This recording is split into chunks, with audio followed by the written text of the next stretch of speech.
Olá, bem-vindos a mais um encontro da programação do Dia M, nossa festa de aniversário de Marx. É a segunda vez em quarentena, essa vez nós vamos comemorar os 203 anos de Marx, também de forma online. A programação desse ano é realizada pela BOITEMPO em parceria com a Fundação Rosa Luxemburgo e a Fundação Lauro Campos e Marielle Franco. No encontro de hoje, que está sendo transmitido simultaneamente pela TV BOITEMPO e pelo canal da Jacobin Brasil, teremos uma conversa entre Bhaskar Sunkara, Nancy Fraser e Osvaldo Coggiola, com mediação de Daniela Mussi. Essa atividade marca o lançamento da edição brasileira do livro O Manifesto Socialista, do Bhaskar Sunkara, que eu vou mostrar aqui. É esse livro. E a nova edição de Teoria Econômica Marxista, uma introdução de Osvaldo Coggiola, que eu não posso mostrar ainda porque está imprimindo. E nós vamos discutir hoje aqui também uma edição que não é um lançamento, mas é um livro recém-lançado pela BOITEMPO, que já foi várias vezes reimpresso, que é o Feminismo para os 99%, do qual Nancy Fraser é uma das autoras. É esse livro aqui. O Coggiola organizou a nossa edição do Manifesto Comunista.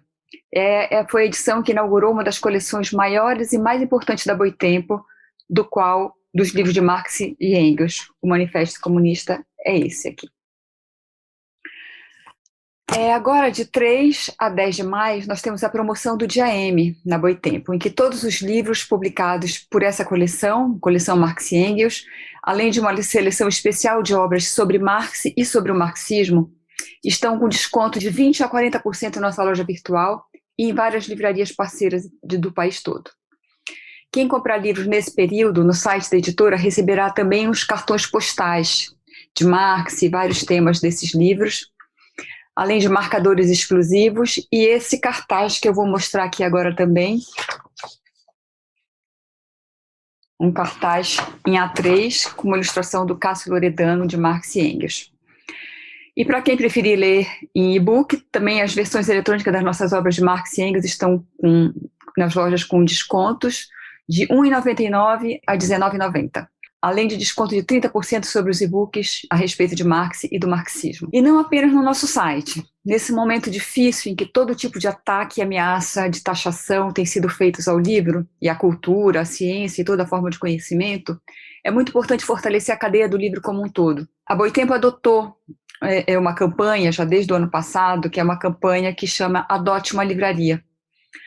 É uma campanha em que, comprando no nosso site, numa lista de livrarias que está à disposição num banner em nosso site, vocês podem comprar em nosso site e essa venda ser feita para qualquer uma dessas livrarias. As informações estão no site de como é que essa campanha funciona e, além de tudo, é importante procurar a livraria do seu bairro, a da sua cidade ou a livraria preferida e fazer compra diretamente por elas também. Nesse momento, isso é muito importante. Vocês também podem se inscrever em nosso canal no Telegram para receber as notícias dos livros, dos eventos, dos autores. Tem um link que é t.me/boitempo. Para quem se inscrever hoje, vai receber um pacote especial de figurinhas marxistas para usar no celular.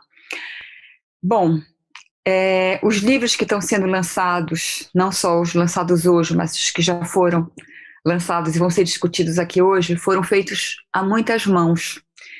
E fazer uma lista breve, um resumo breve das pessoas que participaram é uma forma de prestigiar essa equipe incrível que nos cerca, alguns há décadas já. Então, o Manifesto Socialista, que eu já mostrei aqui, foi traduzido pelo Arthur Renzo, com edição de Túlio Kawata e Carolina Mercedes na assistência, preparação da Maísa Kawata, revisão da Sandra Cato, diagramação da Nobuka e capa de Gabriela Eberle.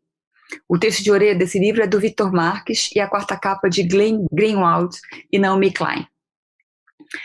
Já o novo livro do Coggiola, que faz parte de uma série nova de livros introdutórios a ser coordenada pelo Rui Braga, foi editado pela Carolina, com revisão do Pedro Davolio, capa de Michael Heinrich e diagramação do Antônio Kell. O texto de orelha desse livro é do Grespan. Todos eles com coordenação de produção da Lívia Campos. Os livros já lançados, mas que eu vou aqui falar brevemente, que é o Feminismo, ele foi traduzido pela Essi Candiani.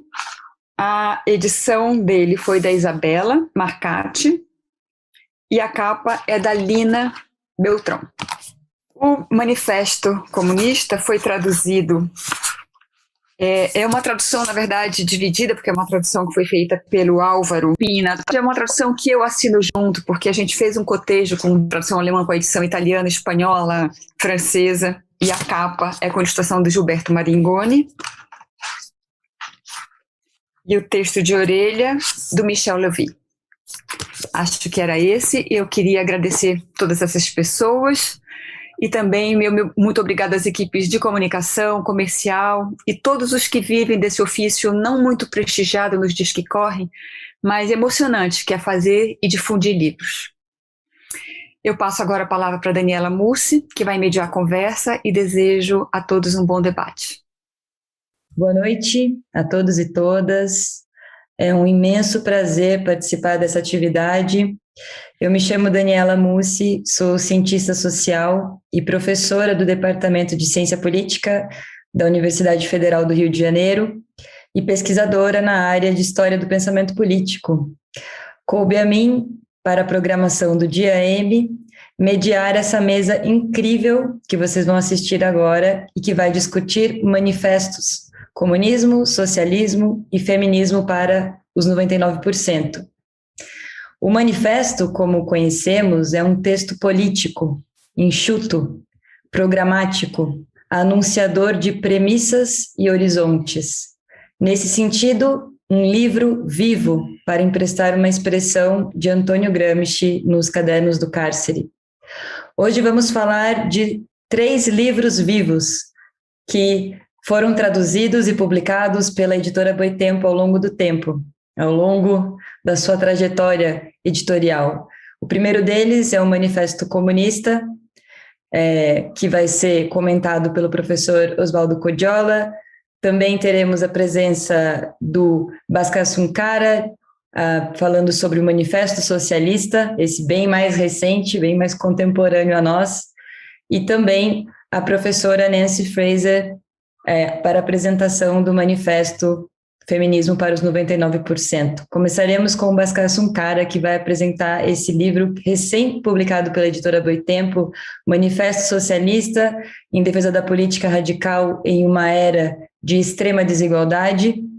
E aproveito para apresentar o Sunkara, que é fundador e editor da revista Jacobin, lançada lá em 2010, na outra era, antes, pré-pandêmica, e como articulista, o Bhaskar Sunkara escreveu para vários periódicos nos Estados Unidos, como o New York Times, The Guardian, Vice, The Washington Post, e também é publisher de 2 revistas muito interessantes, a Tribune e a Catalyst. Mora em Nova York e já esteve aqui no Brasil, alguns anos atrás, apresentando a revista Jacobin e dialogando com muitos de nós a respeito do socialismo. Bem-vindo, Sunkara. É um prazer ter você com a gente aqui. Well, thank you so much for having me. I really appreciate how much effort and care was put into translating and publishing the Socialist Manifesto into Portuguese. And I hope that comrades in Brazil and elsewhere are able to find something valuable in the book. To begin with, I guess I should say that initially I wasn't setting out to write a manifesto. In fact, after I had already written the book, my publishers in the US told me they didn't think my initial title of Socialism in Our Time was very marketable. So they renamed it the Socialist Manifesto. But being a publisher myself, I saw the market logic in it, and I went along for it. But I would say the part of it that is kind of like a manifesto is that I tried to, in a portion of the book, make an affirmative case for socialism, which I guess has the spirit of manifesto. The middle parts of the book are more of an illustrative history, charting the rise of capitalism, then socialism in different manifestations.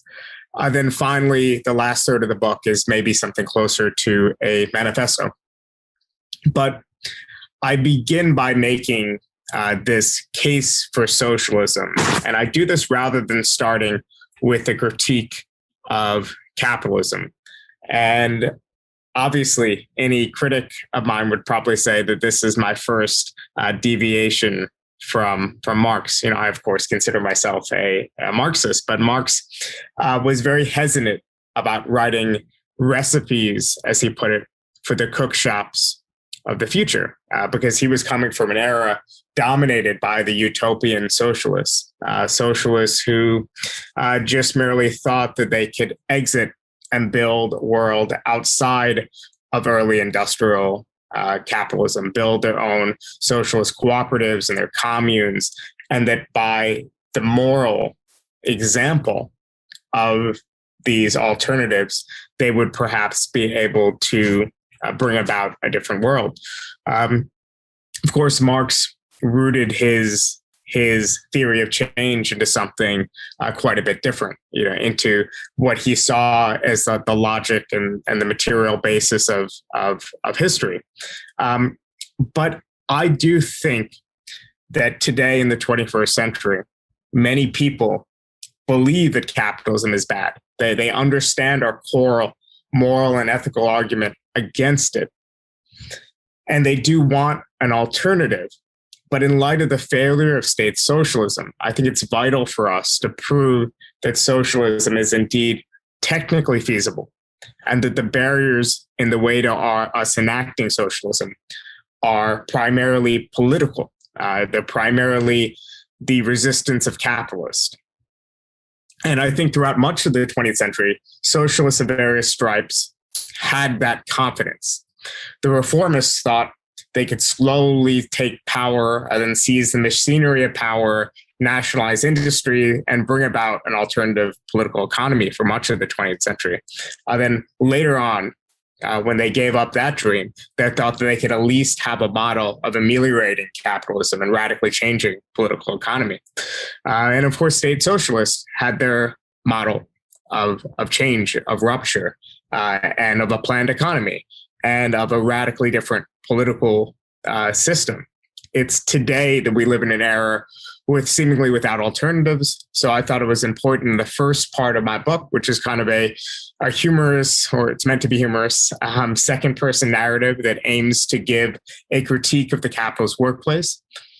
Then through this critique of the capitalist workplace, aims to explain how unions can lessen some of the exploitation inherent at the point of production. But it also aims to explain the limits of unionism, then how a social democracy at the state level could lessen some of the exploitation of capitalism, but then explain the limits of that social democracy. Then try to describe both the transition from capitalism to socialism, but then also an early social society.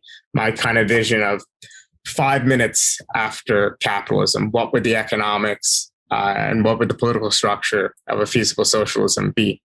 And that social society would be based on the principles of worker control at the means of production, despite the maintenance of markets in a few forms, but democratic planning at the commanding heights of the economy. From there, I describe the rise of capitalism. My depiction of the rise of capitalism, like a good portion of my book, is filled with footnotes, but it's largely derivative because I draw heavily on the works of, in particular, the late Ellen Wood, as well as Robert Brenner. And I try to describe not only the rise of capitalism, but the rise of the proletariat that came along with capitalism in the context in which Marx and Engels come to develop their work.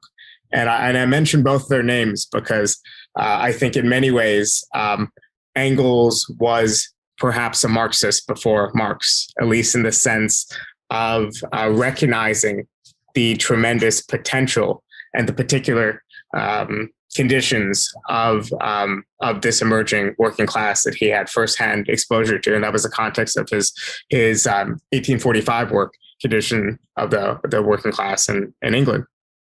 So I try to use this as an accessible history because my intended audience was largely, at least in the Anglophone world, it was young activists around Jeremy Corbyn and around Momentum, as well as young socialists around Bernie Sanders and around the Democratic Socialists of America.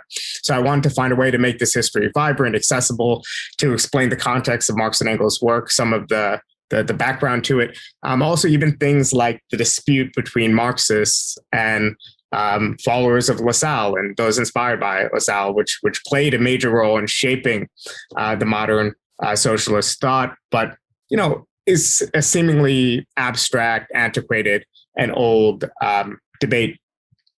From there, the book gets quite a bit more historical. I describe the rise of the Second International, the parties that in the late 19th century tried to turn somewhat abstract theory into concrete political practice, and the battles between revolutionaries and reformists within them. But rather than try to pick a side, if those of you who know my politics would know that I'm, of course, closer to Luxembourg and at least Karl Kautsky up until the 1910s.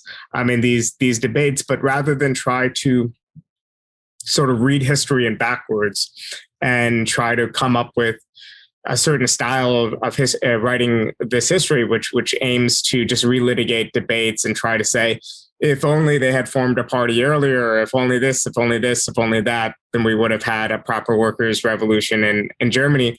I just aim to explore the roots of this tension. So what are the roots of tension between radicalizing political cadre in the German SPD, and also a somewhat more economistic trade union bureaucracy? What were the roots of this bureaucratization of both the party and trade unions? Why was bureaucracy logical?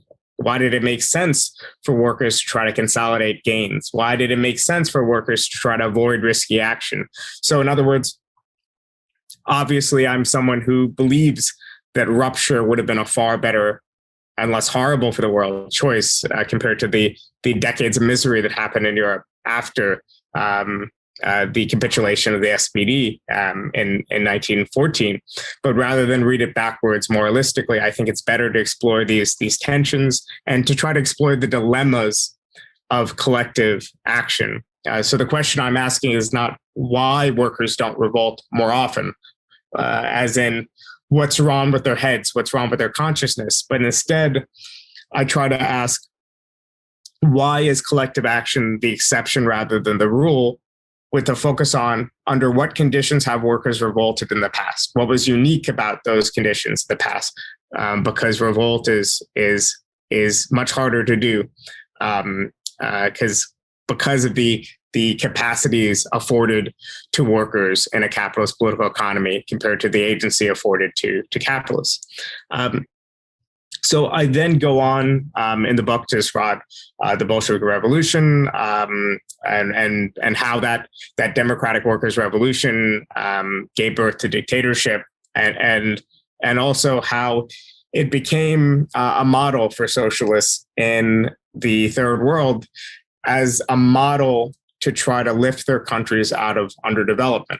So I try to understand the real accomplishments of these systems on their own terms, while also trying to differentiate it from the initial emancipatory and I think democratic spirit of the socialist movement.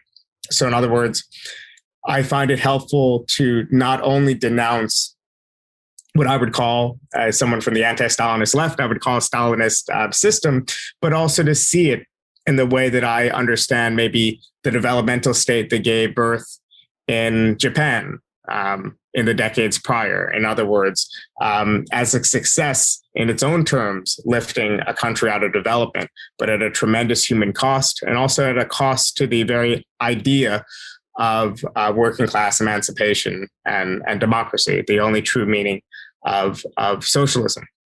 So, I think that in general, with these types of works, it's also important to, for me, try to figure out what's usable in this tradition going forward. And so much of what we do today as socialists, whether we're in we're the far left of social democratic parties, or whether we're in formations to the left of social democracy, or whether we're stuck in no man's land like socialists in the United States are.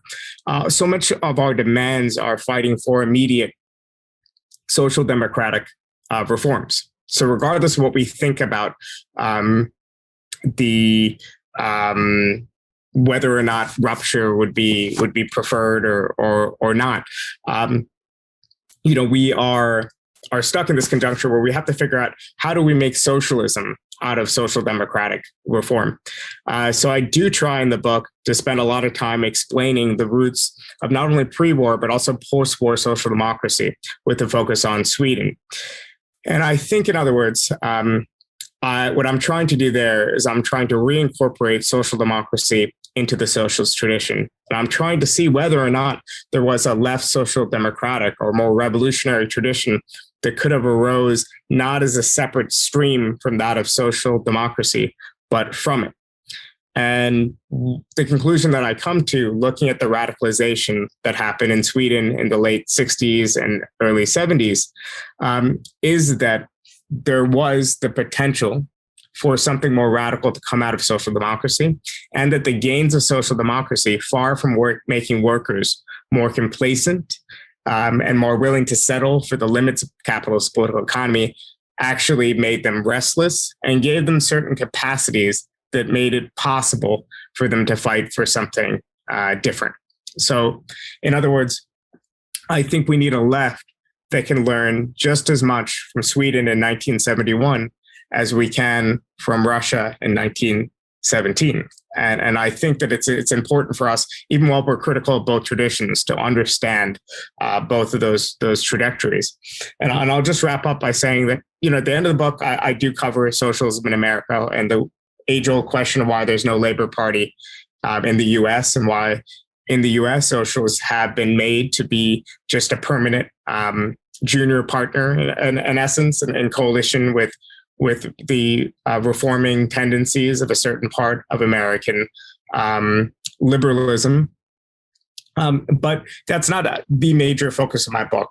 The major focus of my book is essentially to lay out, through this illustrative history, a political practice going forward that I think is class oriented. I think is rooted around a lot of the old tools of the trade union and the mass party, and these other somewhat antiquated tools, but it's aiming to develop vibrant social movements and to advance the fight against oppression and to broaden the scope and vibrancy of class struggle, rather than to merely confine it to the point of production or to the realm of electoralism. And the last thing I should say is that with the end of my book, I do try to address the environment and the climate change as the main moral imperative of why we can't afford to be patient in our struggle against capitalism.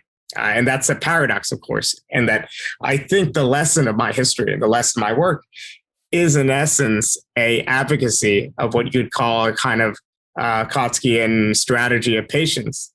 But in the end, I think that I come to the conclusion that far more urgent and necessary work is ahead of us, because the conditions might seem to favor us today, but over the course of the next 20, 30 years, as we face the effects of climate change, I think we'll be in much more fertile terrain for the populist right. So if we're in a condition today where the Trumps and Bolsonaros and others of the world can, within the logic of false scarcity, whip up fervor against immigrants and to say there's not enough to go around, there's not enough to give to the poor and to the working class, imagine what kind of rhetoric they'll be able to muster when there's actual real scarcity and there's real mass flows of climate refugees and the rest. So I'll leave it there. With that, obviously I wrote a book called The Socialist Manifesto, but I certainly consider myself a Marxist, and I think I'm for better or worse, maybe for worse, I'm a somewhat orthodox Marxist. So I don't judge by the title alone, because I certainly wasn't trying to say that that we are in need of something radically different. I do think we're in need of new tactics and new language and new ways to fight the old battles with a few new tools. But I think the dream of working class emancipation and freedom of Marx's day is still our fight today. Obrigado, Bhaskar, pela sua apresentação incrível. Só estou aqui formulando questões a respeito dela. Poderia ouvir muito você seguir ouvindo a experiência de composição desse livro. Eu vou passar a palavra agora para o professor Osvaldo Coggiola, que é o nosso segundo convidado e que foi o editor da primeira publicação do Manifesto Comunista pela editora BOITEMPO. O Coggiola é historiador, é professor titular da Universidade de São Paulo, na área de História Contemporânea e é também pesquisador na área de Marxismo, América Latina, Movimento Operário, Capitalismo e Socialismo. Bem-vindo, professor Osvaldo Coggiola, a palavra está contigo. Então, muito obrigado, Daniela. Boa noite ou boa tarde a todos os que nos estão assistindo. E eu tenho uma tarefa singular, porque os outros dois membros desta mesa vão falar de textos que eles escreveram. E eu vou falar de um texto que não escrevi. Eu não escrevi o Manifesto Comunista, certo? Eu apenas preparei uma edição. Fiz, sim, um longo prefácio, talvez tão longo quanto o próprio Manifesto Comunista. Pus nele todos os prefácios posteriores escritos por Marx e Engels e alguns notáveis prefácios escritos por revolucionários posteriores à geração de Marx e Engels. Nessa edição, que a BOITEMPO gentilmente acolheu a minha ideia de fazer essa edição quando foram 150 anos do Manifesto Comunista. Posteriormente, eu tive a honra de saber que essa edição inaugurou uma série de livros, uma série publicada pela BOITEMPO, das obras de Marx e Engels, em muitos casos com traduções novas. No caso do Manifesto também se tratava de uma nova tradução, mais precisa, mais exata, e eu me sinto muito honrado de ter inaugurado essa série. Agora, nessa edição do Manifesto, eu cometi um erro. E eu vou partir de analisar esse erro rapidamente, certo? Porque que vou não incluir, eu incluí o Manifesto e os prefácios posteriores ao Manifesto. Eu deveria ter incluído a organização para a qual o próprio Marx escreveu o Manifesto Comunista, que se chamava Liga dos Justos, certo? Que a partir da redação do Manifesto passou a se chamar Liga dos Comunistas. Por que foi um erro? Porque Marx acreditava que com a redação dos princípios do comunismo por parte de Engels, a tarefa que lhes tinha sido proposta, que era a de redigir um manifesto para a Liga dos Justos, estava satisfeita. No entanto, nem ele, nem o próprio Engels ficaram satisfeitos com esses princípios do comunismo. E o manifesto foi crítica, a tentativa de superar esses princípios do comunismo. E nessa superação está toda a chave da singularidade do Manifesto Comunista como documento na história da humanidade e na história do pensamento.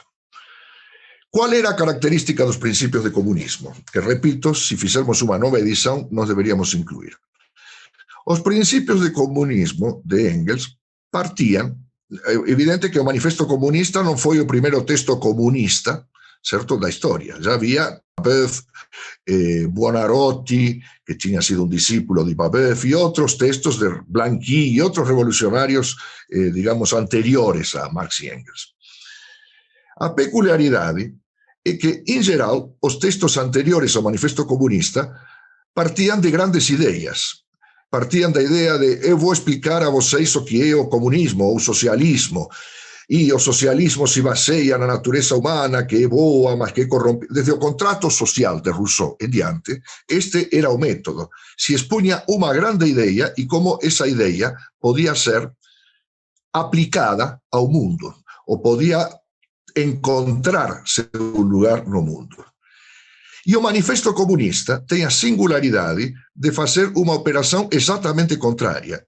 O Manifesto Comunista, Os princípios do comunismo de Engels ainda introduziam o leitor mediante a frase: vamos explicar o que diabo é o tal do comunismo e por que o comunismo é importante e necessário para a humanidade. E Marx fez o contrário. Em vez de explicar uma ideia, logo de cara, ele fala de um fato. E qual é esse fato? Um fantasma percorre Europa, o fantasma do comunismo. É um fato. A burguesia tem medo e soa o alarme. A aristocracia treme.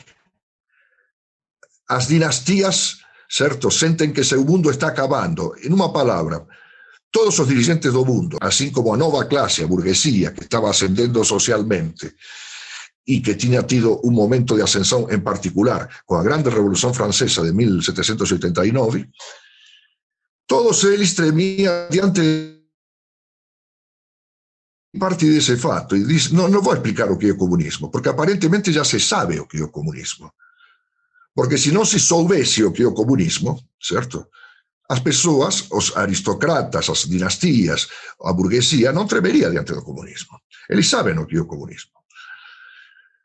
Então, portanto, eu vou tentar explicar, e passa a explicar, por que o comunismo é necessário. E diz, e parte desta ideia central, e vem a parte que diríamos teórica do Manifesto Comunista. E esta parte teórica do Manifesto Comunista também não começa com uma exposição de teoria, sino que começa por um fato. E qual é esse fato? A história da humanidade até o presente não tem sido outra coisa do que a história da luta de classes. Ponto. É um fato. Posteriormente passa a explicar as sucessivas fases da luta de classes ao longo da história para concluir, a lista possui a peculiaridade de que dentro do regime capitalista, devido à libertação das forças produtivas sociais, se gestam, como não acontecera nos modos de produção precedentes, as condições materiais para a realização do comunismo, que é uma aspiração muito mais velha do que o capitalismo. Ideias comunistas, como todos os historiadores do comunismo, sobretudo os mais antigos, já existiam em sociedades muito anteriores ao capitalismo. E diz, a peculiaridade do capitalismo é que ao libertar as forças produtivas sociais de todos os grilhões que lhe impunham os regimes baseados na exploração da força de uma força de trabalho que não era livre, certo? Ao deixar entre os homens apenas o interesse nu, ao colocar o centro da exploração, certo, na relação entre o capital e o trabalhador assalariado, cria, por essa libertação total das forças da produção, as bases para a realização de uma sociedade baseada na abundância e baseada, portanto, na possibilidade de socialização dos meios de produção como condição para seu desenvolvimento. Muito bem. Isto é a peculiaridade teórica do Manifesto Comunista, e a peculiaridade decisiva, certo? Nos princípios do comunismo, por exemplo, porque muitas outras coisas mudaram depois do Manifesto Comunista. Nos princípios do comunismo há um longo capítulo dedicado a criticar o socialismo. Diz que o socialismo é uma porcaria, que é a tentativa de recauchutar o regime burguês, e que o comunismo é a superação do socialismo. Posteriormente, esta ideia, no próprio Marx, certo? O socialismo muda de sentido, certo? E passa a ser considerado a etapa inferior do comunismo ou o comunismo a etapa superior do socialismo. Mas esta não é a questão decisiva. A questão decisiva é que Marx coloca no Manifesto Comunista que o comunismo não é uma ideia a ser imposta ao mundo, é uma realidade que está surgindo da própria produção capitalista. E se trata de uma ideia extremamente audaciosa para seu tempo. E se estou lembrando estas questões históricas, é porque elas continuam sendo atuais, certo? Em particular, quando se lança a ideia de que temos que escrever um novo manifesto comunista, certo? Qual é a ideia central? A ideia central é a seguinte: o capitalismo, que nesse momento, como regime de produção dominante, apenas existe na Inglaterra, na França é ainda embrionário, na Alemanha ele é ainda embrionário, na Itália, no norte da Itália ele é ainda embrionário, certo? ese novo modo de produção cria as premissas materiais e cria as bases do comunismo dentro da própria sociedade existente. Esta ideia não tinha sido exposta por ninguém até esse momento e constitui, certo, a grande novidade da aproximação histórica de Marx, certo, e a nova fundamentação do comunismo, que depois foi sintetizada ou simplificada com a ideia, a passagem do comunismo, do socialismo, do comunismo, do socialismo especificamente por Engels, da utopia à ciência. Muito bem. Agora, uma vez tentando explicar o Manifesto Comunista, num dos vários lançamentos, certo, que eu estava no Manifesto Comunista, justamente, eu, cansado de falar do Manifesto Comunista, lancei uma provocação para o público. E lhe disse: quando o Manifesto Comunista foi escrito e publicado, perguntei, o que havia mais no mundo? Proletários, no sentido moderno, proletários industriais ou escravos? Todo mundo me olhou, porque todo mundo sabe que o Manifesto Comunista termina com a famosa imperativo de proletários do mundo univos. E lhe digo, havia 10 ou 20 ou 30 vezes mais escravos do que proletários, porque a escravidão ainda era vigente no Brasil, nos Estados Unidos da América, em boa parte do Caribe e da América Central, em boa parte da África, em boa parte dos países árabes, certo? E até em bolsões da Europa. E, no entanto, Marx não falou escravos do mundo univos, falou proletários do mundo univos. O que na época, e se consideradas a conjunto da população mundial, era uma proposta audaciosa de emancipação, porque presupunha que o modo de produção escravocrata e os outros de produção baseados na servidão, no trabalho compulsório, iriam ser eliminados pelo capitalismo, que criava uma nova classe, a classe dos proletários assalariados, não apenas industriais, assalariados em geral, e que esta classe era portadora, certo, da revolução para a sociedade do futuro. Eu quero completar esta exposição com duas ideias. A primeira é a ideia seguinte, que estão lançadas para o debate. O Manifesto Comunista, o comunismo proposto no Manifesto Comunista, é um corretivo a ser aplicado ao mundo ou é algo que surge do próprio desenvolvimento do mundo? Na verdade, é as duas coisas, mas é notável, certo, que uma das críticas de que foi objeto, não das críticas, o Manifesto Comunista, e não pela direita, que logicamente a direita se opõe ao Manifesto Comunista, certo, a qualquer ideia de comunismo, sino dentro do inglês de origem egípcia, Eric Hobsbawm, certo, que tem um texto sobre o Manifesto Comunista que diz que o Manifesto Comunista se divide em duas partes. Uma que é a análise do desenvolvimento capitalista e a análise das sociedades de classes anteriores ao capitalismo, que é absolutamente científica, materialista, diríamos nos termos marxistas, vulgares, certo? E outra parte que não é materialista nem científica, que é a ideia do comunismo. Por quê? Porque diz Hobsbawm, de toda a análise feita por Marx, não surge naturalmente que o comunismo seja necessariamente o arremate de todo esse desenvolvimento histórico. Esta é uma ideia que não foi criticada num livro que foi publicado, foi pela BOITEMPO, que se chama Como Mudar o Mundo, um artigo de Marx sobre o Manifesto Comunista. Na verdade, há uma confusão, e eu ouso criticar Hobsbawm, porque o que Marx chega a dizer é o seguinte, que o comunismo surge do próprio desenvolvimento, mas que não vai surgir automaticamente, surge do próprio desenvolvimento do capitalismo, mas não vai surgir automaticamente, certo? Senão que exige de uma revolução que os proletários criados pelo capitalismo terão que realizar. A segunda ideia é de que o Manifesto Comunista é genial, e isto reconhecem alguns inimigos do comunismo, é genial porque em seu desenvolvimento histórico acerca do nascimento e desenvolvimento do capitalismo supera tudo o que tinha sido escrito até esse momento, e alguns viram no Manifesto Comunista e posteriormente na obra de Marx, o Capital, uma verdadeira apologia do capitalismo, e apologia do desenvolvimento capitalista como, da análise marxista, como uma apologia antecipada do que veio a se chamar de globalização.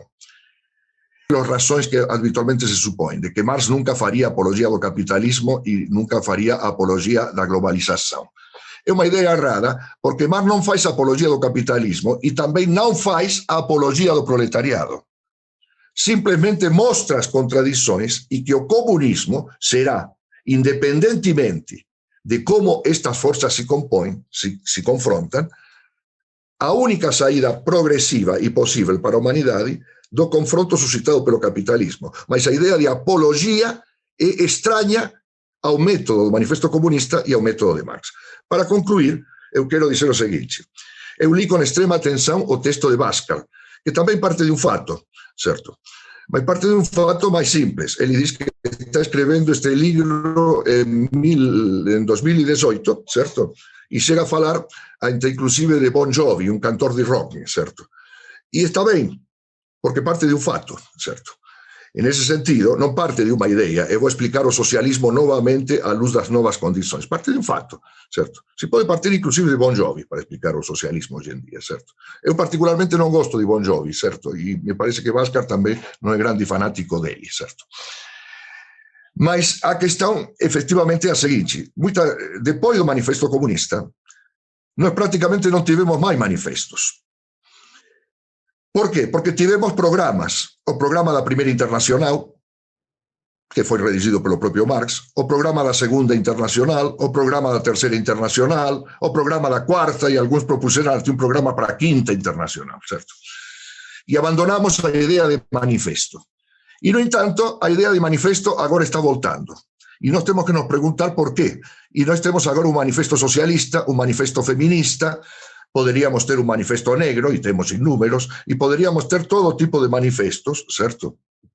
Porque, efetivamente, o que caracteriza o capitalismo de hoje, o desenvolvimento capitalista de hoje e as suas contradições, é que evidenciou o conjunto das contradições que já estavam embutidas no desenvolvimento capitalista como nunca antes em toda a história do capitalismo. Me parece que esta é a questão central e a que nos deve orientar para pensar o que nós temos que fazer no presente, certo?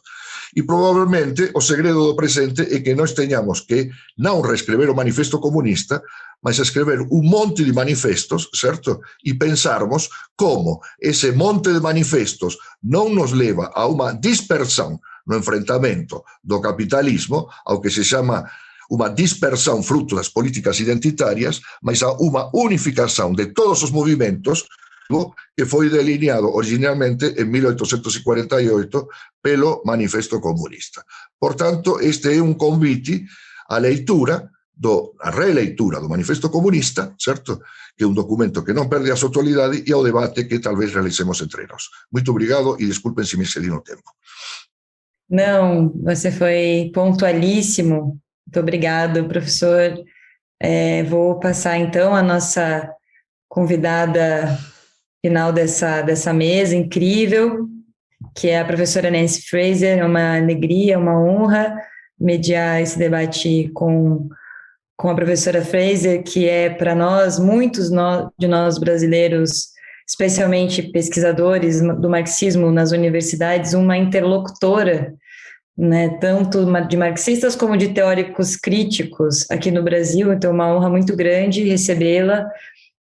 A professora Fraser está aqui para comentar um manifesto do qual ela é coautora, que é o Manifesto Feminismo para os 99%, que também é de autoria da Cínzia Rusa e da Titi Bhattacharya. E aproveito para apresentá-la, embora fosse totalmente desnecessário. Nancy Fraser é uma filósofa, professora titular da Universidade de New School for Social Research, nos Estados Unidos, em Nova York.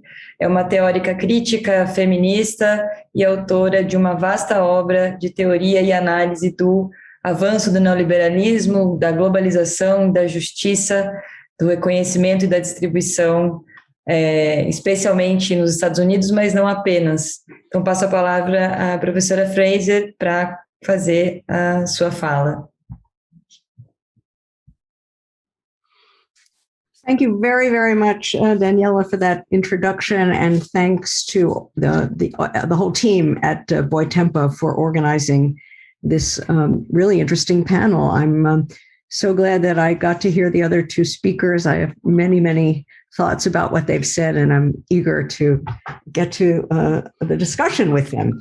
But first, I do want to take a few minutes to talk about this manifesto. And as Daniela said, I have to start by saying that it is a co-authored piece of work with two other authors, Cinzia Ruzza and Tithi Bhattacharya.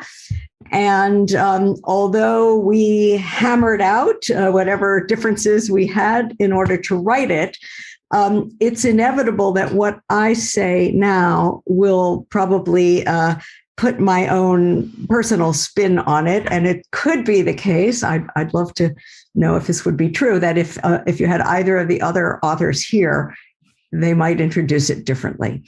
Anyway, I want to say, first of all, that it is a piece of agitational writing above all.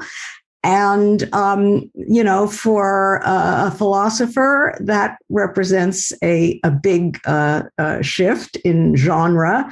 But I did have the experience of somehow feeling young again, feeling that somehow all those leaflets and things that I wrote back in the 1960s that I could still write in this agitational way.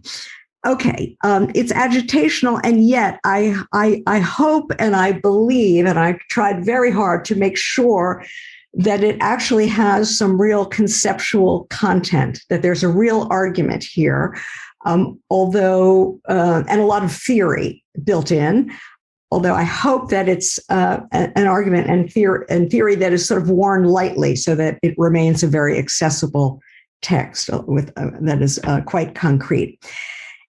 And it is also, this is really important, an intervention. It's an intervention in a very specific political conjuncture. Interestingly, I think it was written at just about the same time that Bhaskar was writing his. So I would describe this conjuncture as the collapse of neoliberal hegemony. In the United States, what that meant was the collapse of a form of progressive neoliberalism, which was that of the centrist wing, the neoliberal wing of the Democratic Party, the Clinton-Obama wing. So we were writing in the soon after the 2016 presidential election, in which we had these sort of two, let's call them, for want of a better word, at first sight, two populist revolts, the right populist revolt of Trump and Make America Great Again, the left populist revolt of Bernie Sanders. And what that meant was that people were no longer buying the idea that the sort of free trade financialization transition to a low-wage service sector economy, that all those important changes in the character of capitalism that we associate with the term neoliberalism, people were no longer buying that was what was needed to, make things, make a good life. And with the collapse of that hegemonic perspective came also a collapse of the sort of apparent self-evidence that liberal feminism, liberal meritocratic feminism, the feminism of the progressive managerial class, of the professional managerial class, that was that was what feminism was. Just as other sectors of the population were looking for out-of-the-box solutions, for populist alternatives, whether left or right. So there was a lot of feeling among feminists that we'd sort of come to the end of a certain road and needed to make, or at least to contemplate the possibility of a different path. And sensing the opening then for an alternative to this hegemonic liberal meritocratic feminism, we decided to write this manifesto. And to basically offer a course correction. It's time to make a big turn in the feminist movement. Now, I should say, and I thought of this in listening to the other speakers, in doing this, we did not face the task of explaining why feminism was needed. We were speaking primarily, but not only, to people who already considered themselves feminists. We were trying to explain why the dominant form of feminism was problematic and why feminism should become anti-capitalist. We used populist language, the language of the 99% and the 1%. This was the language that Occupy introduced into the US landscape and that soon was used throughout the world. It's not class language. It's much less precise. And in the end, it's much less sociologically adequate than class language, but it has tremendous mobilizing power in that moment. It was the language Sanders was using. And we thought this is a language that we can use. And I want to just say for myself here, I'm not a populist. I think of left populism as a kind of potentially transitional formation en route to democratic socialism, mean somewhat like Bhaskar thinks of social democracy. I just want to say that my own view, and this is not really going beyond what we say in the manifesto here, but my own view is that in the end, a populist sociology of the 1% and the 99% will not be adequate for the kind of anti-capitalist feminist movement or any other form of anti-capitalist or socialist movement. In the end, it will have to develop some more adequate sociological terminology. But we thought, let's run with this rhetorically and see how far we can push it. It's written with the idea that feminism, and even the feminism for the 99%, which we sketch here, is not the sole player in the kind of social movement or political movement that we need to solve our current problems. Feminism is at best one strand of that movement, along with environmentalist strands, along with anti-racist strands, along with various other forms of working class and trade union strands, and so on and so forth. But we chose in this piece of writing to speak to that current, to the feminist current as it already existed, and to convince it to give up any form of single issue feminism and to try to see itself as a one participant in a broader social struggle whose target in the end was capitalism. Now, we, unlike Bhaskar, we do try to argue that capitalism is bad in our manifesto. And I would say that my own hunch is that is not exactly obvious to many people. Here, this is maybe a slight disagreement. I would say that it's pretty obvious that what's going on in, let's say, US society or Brazilian society or wherever people are is very bad. But I think it already takes quite a bit of sort of conceptual sophistication to be able to trace all of that to capitalism, even to understand that there's one single social system that underlies and indeed generates all the various, many different kinds of ills, of injustices, of irrationalities, of forms of crises.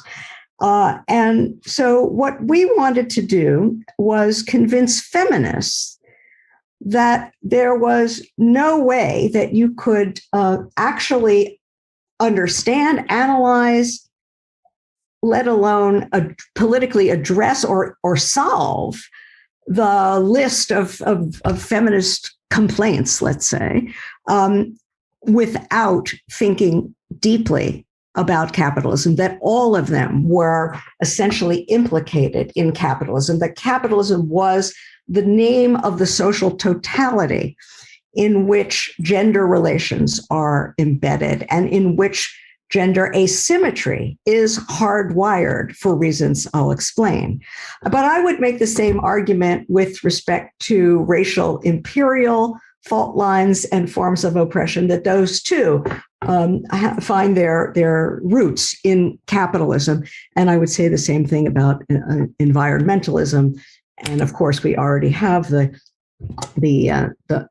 sort of more orthodox Marxian idea about class exploitation being a non-accidental, right, hardwired feature of a capitalist society.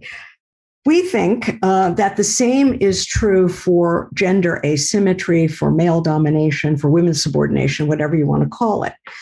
And in this, we actually, I think, feel a great kinship with Engels, whose great work, argued that even though male dominance was much older than capitalism, there was something specific about the organization of a capitalist society with its privatization of the family and of the whole arena of social reproduction that lay behind the specific forms of male dominance that we have to deal with, which are not the same as patriarchy and, in nomadic tributary empires or whatever.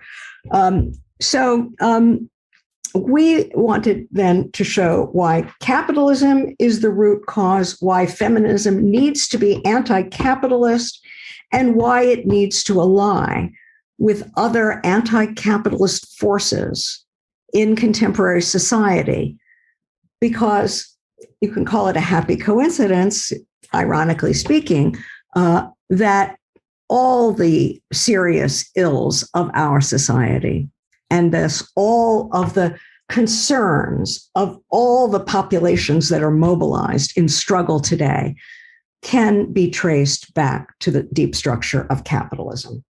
So this manifesto is organized in the form of 11 theses. They're quite short, 3-4 pages each.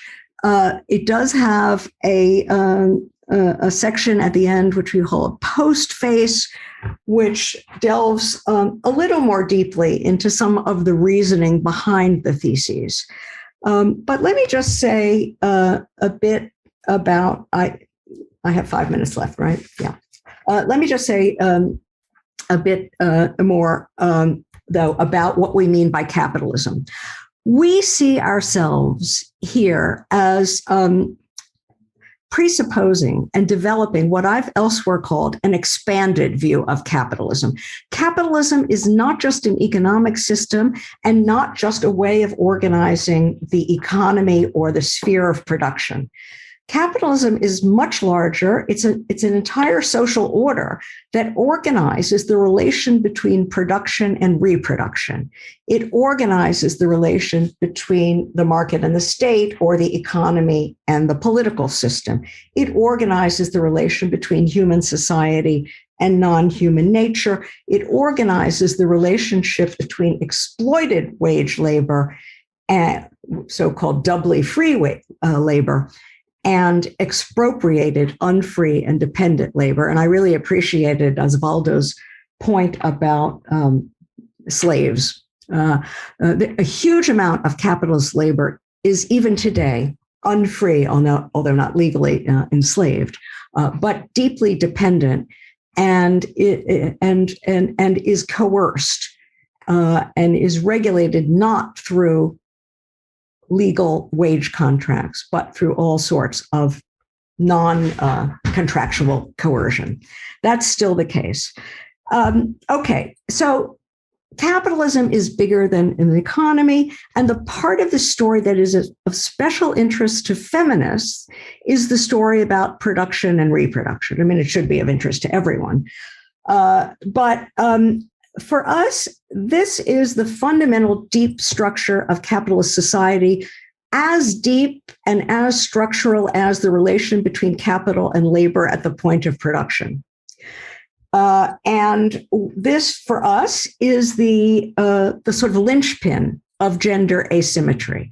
Not in a reductive sense, but we think, and we try to do it in the various 11 theses that are elaborated in the book, we think that issues like women's position vis-a-vis the labor market and unequal pay, for example, or women's vulnerability to gender-specific violence, for another example, that things like this cannot be understood without reference to this fundamental, sharp structural division between production and reproduction. And I should add that that is specific to capitalism. No previous society sharply institutionalized these things as totally separate in the way that capitalism does. And the effect is to render women subordinate not only to capital, which helps itself to our unwaged labor, our care work, and often depletes it and causes us to live like crazy people. But we also become subordinated even to working class men. And this is an issue that has to be faced politically. It introduces some complications into the way we normally think about class struggle. I would say, like Bhaskar, who says he's for class struggle, social democracy, I would say we are for class struggle feminism and class struggle politics in general. But we are interested in thinking, just as we have an expanded view of capitalism, an expanded view of what counts as a capitalist crisis, an expanded view of what counts as a contradiction of capitalism, including the care depletion that we see happening right now, especially ramped up under COVID. All of those things, even what counts as socialist feminism, changes when you take this broader view. So we see ourselves as building on Marx and Engels, and especially on Engels' idea that it's inadequate to define socialism as a socialization or collective ownership of the means of production, that it also has to mean socialization or collectivization of housework and social reproduction. That's fundamental, but it also has to involve changing the whole relation to nature, changing the whole relation between politics and economics. So again, it's an intervention in a moment that I think is. I think we're still in. I'll close again with another conjunctural point, and then I'll end. I think we're still in this Gramscian moment of interregnum. We, in some places, I mean, you still have Bolsonaro in power. We got rid of Trump. We haven't exactly swung back to progressive neoliberalism. We're in a kind of uneasy compromise formation between the neoliberal wing of the Democratic Party and the Sanders wing. And I don't think this compromise can last very long. I think it's deeply riven. But what I'm determined, at least in the case of this feminist manifesto, is to try to make the case that when that compromise formation breaks down, that the bulk of feminists need to end up in the Sanders-like camp and not back with the progressive neoliberals. I'll stop there. Muito bom. Obrigada, professora Fraser. Como vocês que estão nos assistindo já devem ter percebido, são muitas as questões que foram endereçadas nas 3 intervenções, e unificá-las numa proposta de discussão é impossível, e eu não vou nem tentar fazer isso. Só vou fazer um comentário geral e algumas perguntas individuais para cada participante, e na sequência também abrir para que, se o professor Osvaldo, a professora Nancy Fraser e o Bhaskar quiserem também perguntar ou comentar a fala uns dos outros, possam ter espaço para isso. 2018 é uma conjuntura importante também aqui no Brasil, mas, de fato, nós aproveitamos melhor esses ares que vêm hoje dos Estados Unidos depois do pós-Trump, né, da derrubada do Trump, muito melhor esses ares que vêm de vocês do que os que nós jogamos para o resto do mundo. Mas é uma conjuntura de derrota muito profunda para as forças democráticas e de esquerda no Brasil, ao mesmo tempo em que, paradoxalmente, se tem essa primavera editorial nas esquerdas, né, de leitura, de retorno aos textos de Marx, de Engels, de Lenin, as biografias, as traduções, as novas produções editoriais que vão, de alguma forma, sendo uma espécie de ponto de encontro e de respiro para a cultura socialista, de esquerda, comunista, que também temos aqui no Brasil com uma trajetória bastante significativa, importante. Então, a pergunta geral que eu acho que podemos tentar responder desses 2 contextos nacionais, e que a discussão suscitou a mim, é: a quem endereçar manifestos hoje? E eu busquei isso muito, tanto no Manifesto Socialista como no Feminista. Encontrei respostas, mas eu não sei se vocês concordam com elas, então eu vou colocar na forma de perguntas. Como recolocar os temas da política e da análise teórica em termos práticos da ação e da organização coletiva? Isso é um problema muito grande também entre nós aqui no Brasil, que não é respondido de uma forma simples. Gostaria que vocês comentassem a respeito disso. Para quem os manifestos voltam? A quem eles são escritos, endereçados? E aí pergunto para você, Bhaskar, você apresenta o seu manifesto como uma defesa afirmativa, positiva do socialismo. Você poderia desenvolver um pouco mais essa estratégia retórica? Em quem você pensou quando escreveu esse livro? Quem você imaginava lendo as suas palavras? Uma segunda pergunta: você fala de uma tomada de distância em relação a Marx, talvez até temporal, mais até do que do conteúdo, né? De um outro contexto linguístico, inclusive. Você poderia falar um pouco mais sobre como você enxerga essa equação ciência versus utopia nos dias atuais, né? A proporção que cada termo recebe nessa equação de um ponto de vista crítico, né? ou proto-marxista, ou mesmo marxista. Uma terceira pergunta: você falou sobre o estilo, né? O uso do humor, da autoironia no seu texto, e é muito legal isso. E aí eu gostaria saber se você pensa a respeito disso, do uso da linguagem como uma forma de ampliação do alcance da propaganda socialista hoje. E aí, em conexão, por fim, a essa pergunta, um balanço da experiência da Jacobin, da revista que você dirigiu. Como é que você poderia relatar a síntese do que é essa uma década de uma revista que se propôs, né, essa renovação da cultura marxista, especialmente entre os jovens leitores nos Estados Unidos?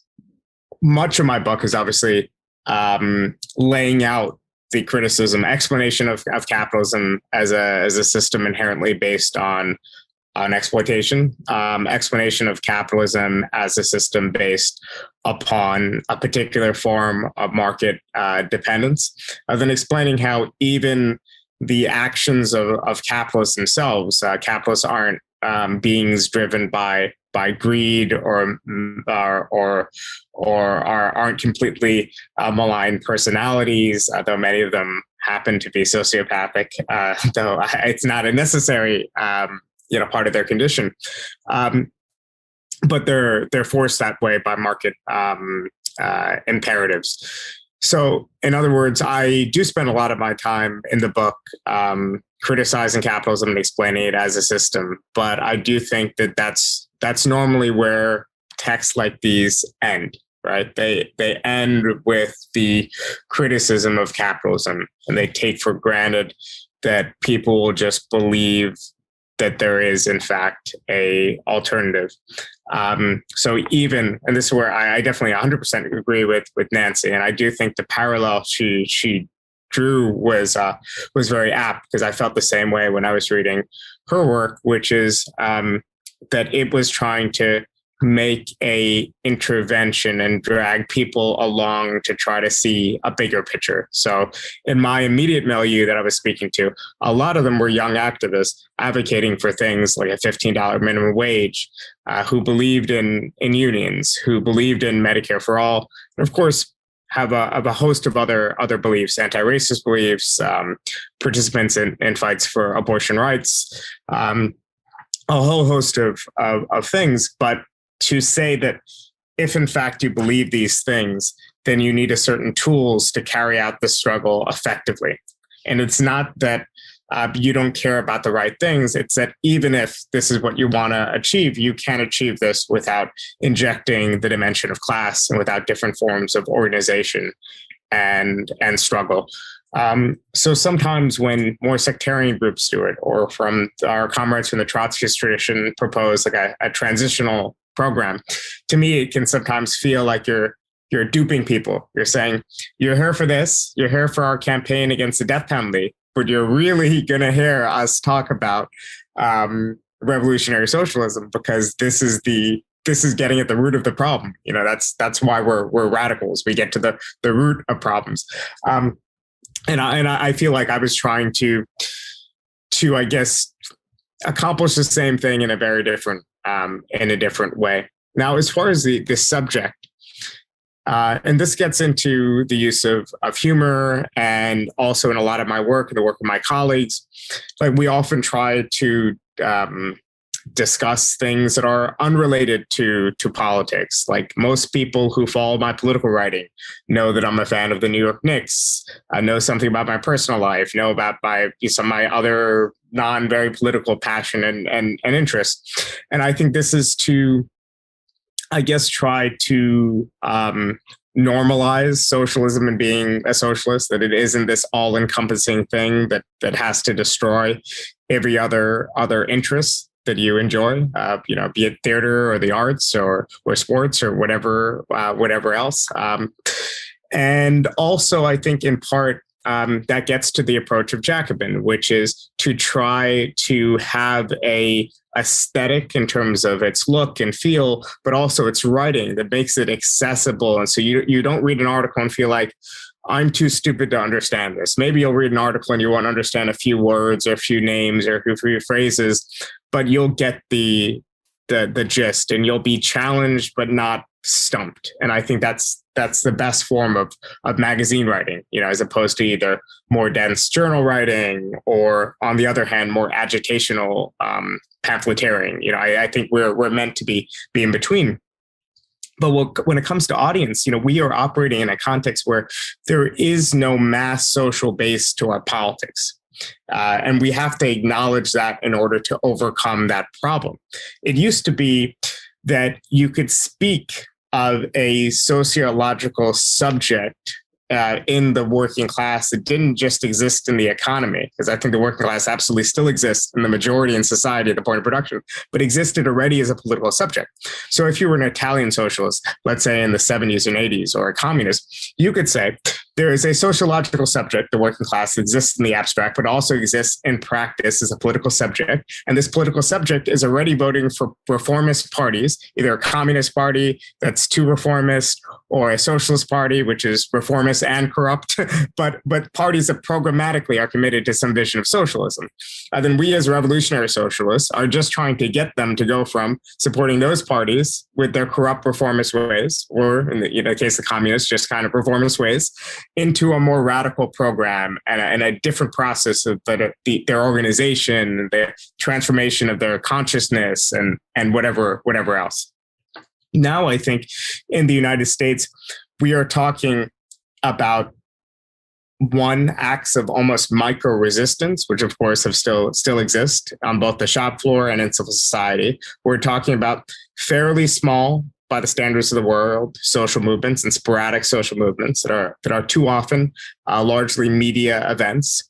We're talking about campaigns that get a lot of attention, but are kind of a mile wide and an inch deep in terms of being largely media events like the Sanders campaign. And by the way, I was a surrogate for the Sanders campaign, a supporter of the Sanders campaign, supporter of Black Lives Matter, supporter of all these movements. So I don't mean to diminish them in any way from a moral sense, but I think it's worth saying that what we have is the inkling of something, the pre-movement, but we don't really have that coherent of a subject. And obviously our goal is to try to rebuild one. And the people we're speaking to are really disproportionately, they're college educated, but they're not disproportionately wealthy kids. They're D-classed young professionals. Many of them are actually working class or workers. Many of them are teachers and nurses. So disproportionately, I would say we have a lot of union readers, but the union readers come from the white collar professions. So there's a certain sociological generalizations you can make about our core readership for, let's say, Jacobin. But in general, because there is no coherent subject, there's a randomness to it. And the goal for us is, how do we take this random motley association of movements and of people and individuals, and how do we cohere this into something that might help in the process of class reformation? So there's two different pulls right now. There's the main pull of class de-alignment that I think center-left parties all around the world are fueling, and this is paving the way for the right. Then now you're seeing with Sanders, with Corbyn, you're seeing the attempt at some sort of class reformation, but largely failed attempts. But that's our mission, to fight, not only fight the alignment, but to reform it on a different basis. But we can't take for granted that the abstract political subject of the worker exists in the same way. But I definitely believe it can be reconstituted. So that's my main difference between me and maybe certain more populist thinkers, for example, is it's in the faith and reconstitution. The last thing I'll say is, in my mind, you could call it a left populist rhetoric. I would call it a producerist rhetoric, is a good way to frame our broad orientation. But the point of this rhetoric is not to supplant traditional working class politics, in my mind, but it's to help reinvigorate it in a way. And I know that's a little bit vague, but I think it is a meaningful distinction between the way in which we use populist rhetoric, which again, I think of in the mold of the way the Second International onward, radicals have always used broadly producerist rhetoric, and a certain variety of left populist thinking that aims to just say the only subject that matters is that of the people, or the 99%. And I also would suspect that Nancy agrees with at least some of that, because I feel like I understood her use of 99% throughout the manifesto and her co-authors' work in that way. Muito bom. Eu acho que a sua resposta, ela permite uma série de comparações com o Brasil e com a América Latina, que, resguardadas as diferenças, as distâncias da nossa formação e composição de classe, permitem entender certas unidades e certos ritmos comuns. É muito bom te ouvir, Bhaskar. Vou fazer 3 questões para a professora Fraser e, na sequência, uma grande questão para o professor Osvaldo Coggiola, para que a gente feche essa reflexão a partir do Manifesto Comunista. E, na sequência, vou abrir o espaço para quem quiser propor questões um ao outro, para que a gente tenha esse momento livre para a nossa troca. Professora, te agradeço muito pela sua apresentação e te digo que eu estou muito curiosa para saber a respeito dessa cozinha da preparação desse poderoso manifesto feminista dos 99%. Gostaria muito de saber como ele foi feito, como ele foi concebido, e como... Isso porque, em parte porque a sua fala me suscitou, mas em parte também porque as 11 teses enunciadas me fazem pensar em um outro texto de Marx, e não exatamente no Manifesto Comunista, que tem uma estrutura mais blocada, né? Uma estrutura de blocos maiores. Então, gostaria que você socializasse um pouco, se você se sentir à vontade. A segunda pergunta, ainda sobre o Manifesto Feminista, é sobre a linguagem populista, ou essa imprecisão sociológica, porém precisão política do texto, né? Essa estratégia retórica, como é que ela poderia se desenvolver no momento atual, né?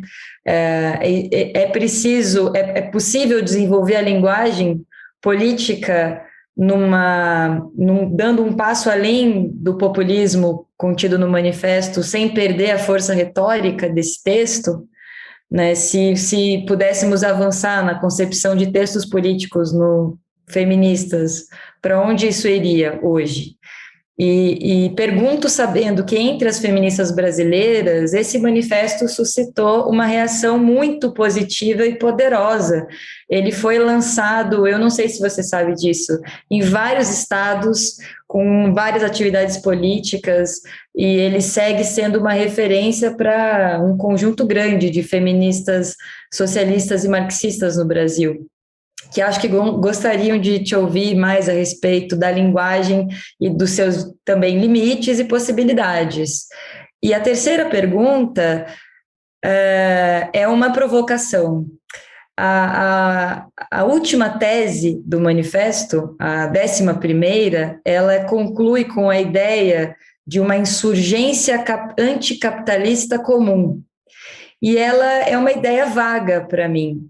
E me parece até menos precisa do que a ideia política contida no Manifesto Comunista. Não tanto pela questão sociológica, mas mais pela questão em termos políticos. Então, o que é falar, o que significa falar de uma insurgência anticapitalista comum a partir de uma perspectiva feminista? Well, thank you, Daniela. These are all very interesting and not so easy, some of these questions. In terms of the sort of how the process of writing, well, how did we decide to do it? We had, the three of us had co-authored a little statement that was signed by several other well-known feminists, but that appeared in The Guardian very soon after Trump's election, and very soon after that huge women's march with all the pussy hats and so on and so forth. And we had the sense that that there was a tremendous outpouring of desire to act within the feminist movement and beyond it, for that matter, and that also that Trump's victory had really shattered a certain kind of liberal complacency. And we thought that this was a great moment to try to do something that would help a process already underway, begun in Poland and elsewhere in Argentina, to repoliticize International Women's Day, which had become a kind of a joke, buy flowers for your secretary kind of a thing, whereas it actually has roots in the socialist labor movement. So we wrote something for International Women's Day, and this is just one of those weird things that happen. I was actually doing some of the final editing, and I just thought, this is too dull. This needs some pizzazz. And so I just started throwing in the phrase feminism for the 99%. And Tithi and Cinzia liked it, and I don't know, it just clicked. It was not a thought out thing. It's just one of those flashes of inspiration or whatever. And based on the success of this little thing, we got involved in this organizing for International Women's Strike, this new repoliticized International Women's Day thing, March 8th. Now, I have to say that both Cinzia and Tithi are real activists. Cinzia comes out of the independent socialist Italian left with a long history of working her way through various sectarian groups and so on. And Tithi belongs to a Marxist socialist organization. I am really much less of an activist than they are. I'm a real philosopher, but I do, as I hinted at before, I do have a red past, say. I don't know. I just thought something is cooking now. It's a different moment. If I'm ever going to sort of, retrieve my militant spirit, this has got to be it. In the process, like every co-authored thing, we have agreements and disagreements. We actually had an argument about the Jacobins, not about your magazine, but about the French Jacobins and about the terror. And all sorts of little phrases would provoke disagreements. And, we managed to sort of just eliminate the whole phrase about the French terror. So there was a tremendous amount of agreement, and we each brought different strengths to the thing. I mean, Cinzia had written this very interesting little book about the history of the unhappy marriage between feminism and socialism.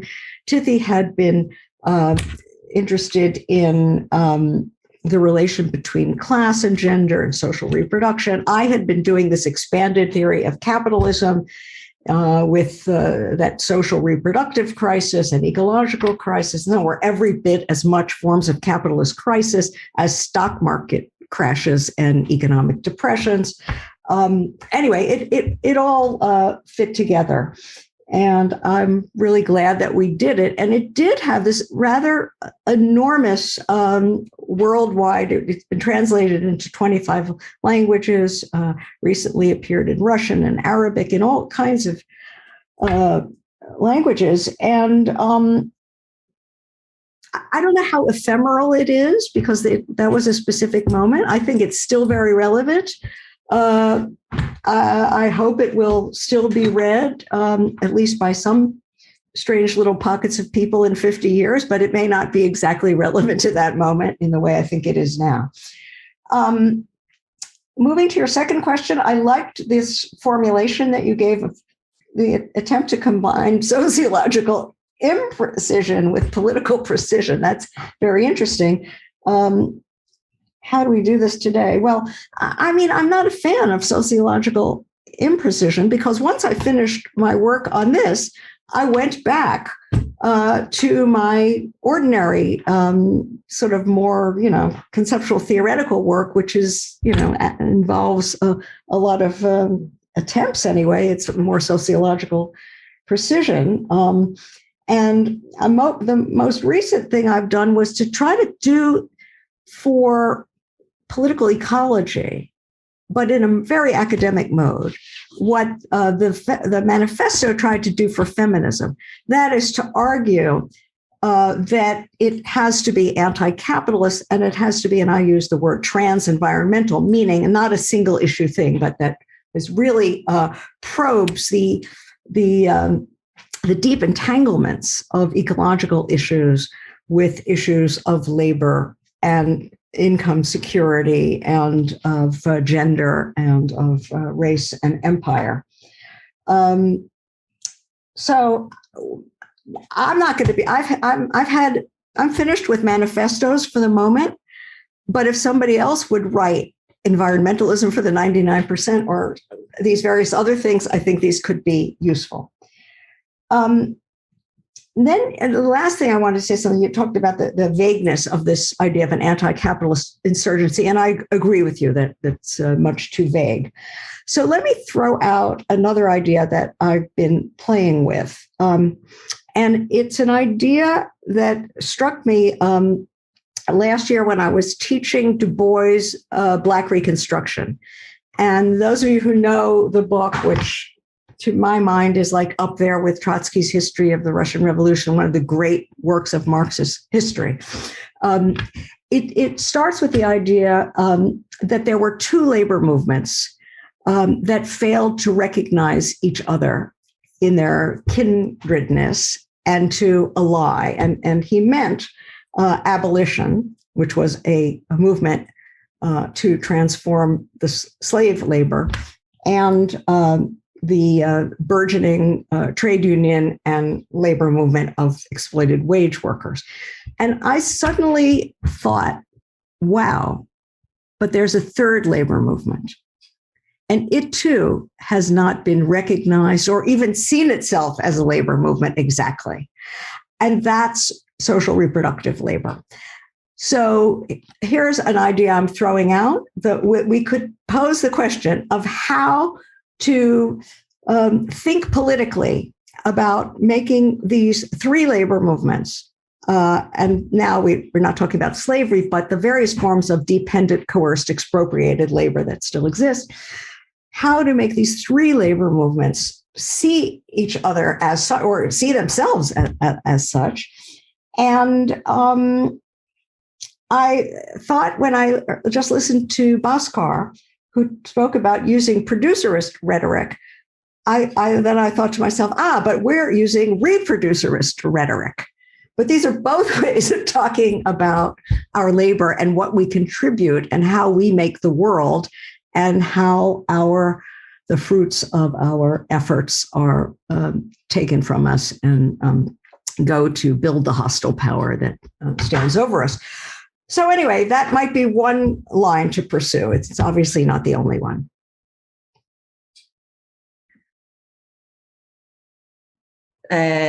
Muito instigante. Toda a sua resposta, extremamente instigante, e me faz ter vontade de ficar comentando aqui, especialmente essa parte final, incrível. Vou fazer a pergunta ao professor Osvaldo Coggiola, e na sequência a gente pode abrir para uma conversa mais livre entre nós, entre vocês, né? Eu aqui mediando humildemente. Professor, você falou uma coisa que no fim das contas virou um fio condutor de toda a nossa conversa aqui, que é essa ideia do manifesto está voltando, né? Do momento de reorganização, inclusive discursiva, simbólica, da indignação e da luta social. Uma brecha, portanto, em algo maior e que está em crise. Como é que você vê esse retorno da política em sentido forte no Brasil? Qual é a sua análise dessa conjuntura do retorno à grande política, vamos dizer assim, dos manifestos na nossa realidade local? E se você quiser comentar internacionalmente também. Eu vou aproveitar este pequeno espaço, certo? Para responder brevemente essa pergunta e para perguntar aos companheiros de mesa, certo? Já lançando o debate que você promete para fechar o evento, certo? Em primeiro lugar, em resposta à pergunta, nós tivemos um movimento geral no mundo em direção da extrema-direita. Este movimento revelou ter menos fôlego do que parecia. Em algum momento, com a vitória de Trump nos Estados Unidos, de Bolsonaro no Brasil, de Duterte nas Filipinas, de Orbán na Hungria, enfim, de um conjunto de governos que se definiam como de extrema-direita e assumiam claramente essa identidade, chegou a se falar de uma internacional iliberal, ou seja, que a internacional, curiosamente, em vez de estar reposta pelo movimento operário através do internacionalismo proletário, estava reposta pela extrema-direita, como uma internacional iliberal. O que seria uma superação do velho fascismo, porque o velho fascismo nunca conseguiu fazer uma internacional, porque o velho fascismo era estritamente nacionalista alemão ou nacionalista italiano, certo? E era impossível se estruturar dentro de uma internacional. Se os fascistas, o eixo, tivessem vencido a guerra, provavelmente a Segunda Guerra Mundial teria sido apenas o prólogo de uma terceira guerra entre os vencedores fascistas, certo?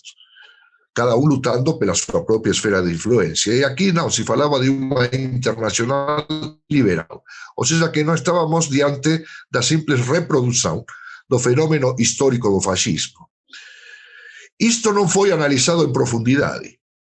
E o que está acontecendo agora é que esta onda de extrema-direita está se revelando com menos fôlego, e já da internacional e liberal nem se fala, porque caiu Trump, não caiu Duterte, não caiu Orbán, Bolsonaro, segundo alguns, está com os dias contados, certo? Provavelmente em 2022, se chegamos a essa data, se não houver um impeachment antes, tem grandes possibilidades de ser derrotado, e grande parte do que Bolsonaro impulsionou na América Latina, principalmente o golpe de Estado na Bolívia, foi totalmente derrotado, foi uma catástrofe, certo? O que foi e que terá sido esse episódio de extrema-direita, se ele finalmente concluir de algum modo? Se ele finalmente concluir de algum modo, será um grande revelador político. Alguém disse que com Bolsonaro o que voltava era a política, certo? Porque quando se fez o impeachment de Dilma Rousseff, se esperava que os que o capitalizariam seriam os impulsionadores do impeachment.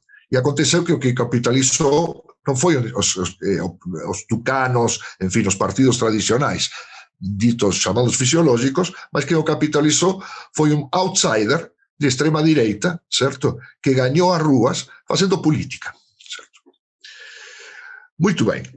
Portanto, estamos em quê? Como poderíamos caracterizar esta fase? Como uma fase de transição. E a palavra transição aqui eu emprego no seu pleno sentido, inclusive naquele que foi mencionado por Bhaskar, muito rapidamente, se referindo, certo, aos companheiros que têm sua origem no trotskismo e que se referem a um programa de transição. Bom, eu me situo entre esses companheiros para deixar as coisas bem claras, certo?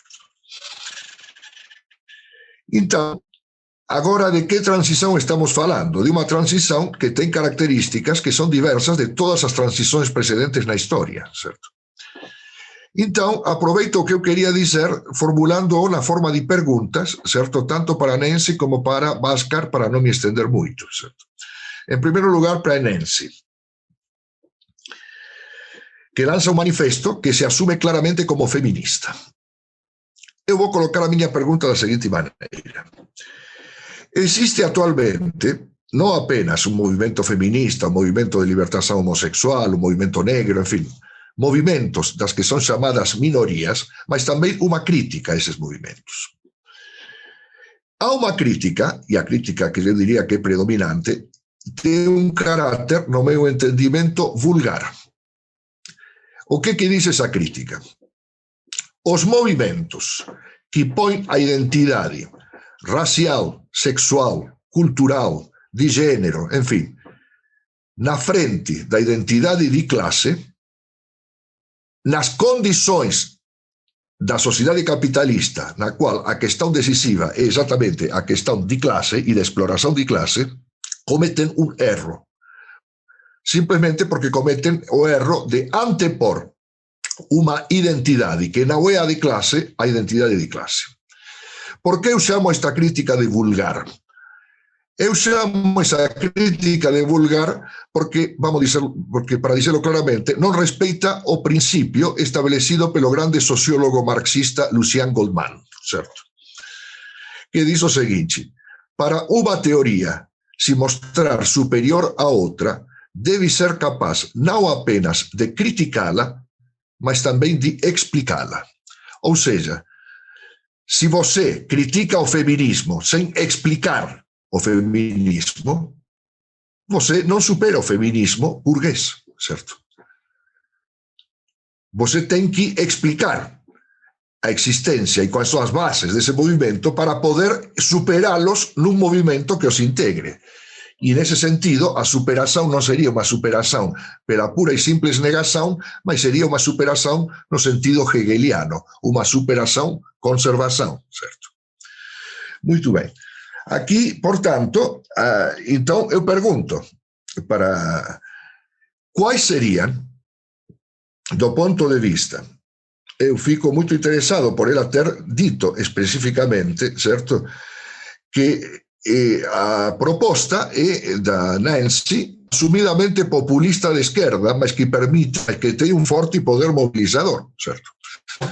E esse termo da reivindicação de populismo de esquerda provém de um teórico, na verdade de dois teóricos, Ernesto Laclau e Chantal Mouffe, e eu quero esclarecer a Nancy que eu pertenci, como argentino, no meu longínqua juventude, ao mesmo partido político de Ernesto Laclau, certo?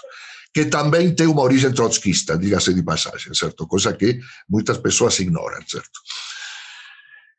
Muito bem. Como seria, certo, no seu ponto de vista, porque estamos falando de populismo e estamos falando de jacobinismo, temos uma pessoa que reivindica o populismo de esquerda como um ponto de partida mobilizador e um representante de uma revista que se chama Jacobin, certo? Que se chama Jacobino.